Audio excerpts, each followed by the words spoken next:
3 septembre 1792, le jour où la princesse de Lamballe perd la tête et le sexe.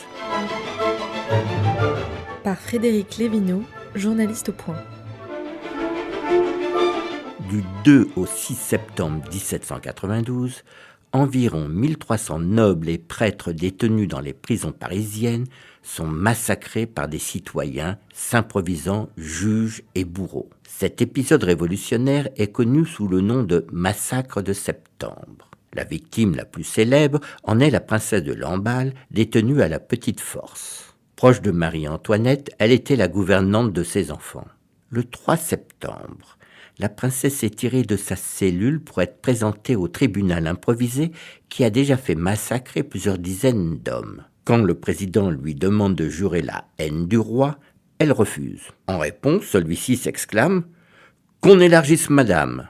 La libérée, curieux, en fait, il pouvait s'agir d'une phrase codée pour ordonner au massacreur d'agir sans alerter la victime. Quoi qu'il en soit, lorsque la princesse sort du tribunal, elle découvre un tas de cadavres empilés sur le sol. Effrayée, elle titube en laissant échapper « Fille, l'horreur, je suis perdue !»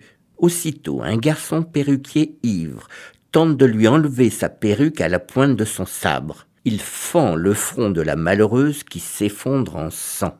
2 hommes la saisissent sous les bras pour l'obliger à marcher sur les cadavres. Elle est au bord de la syncope. C'est alors qu'un des massacreurs lui assène un terrible coup de bûche sur la tête qui l'étend raide. Les autres l'achèvent à coups de pique. C'est alors qu'un immense noir originaire de Saint-Domingue se livre à des actes abominables.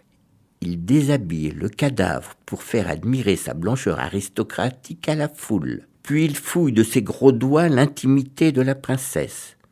La foule est en transe, hurlant des obscénités. Un garçon boucher tranche la tête pour la ficher au bout d'une pique. D'autres lui découpent les seins, arrachent son cœur et ses entrailles.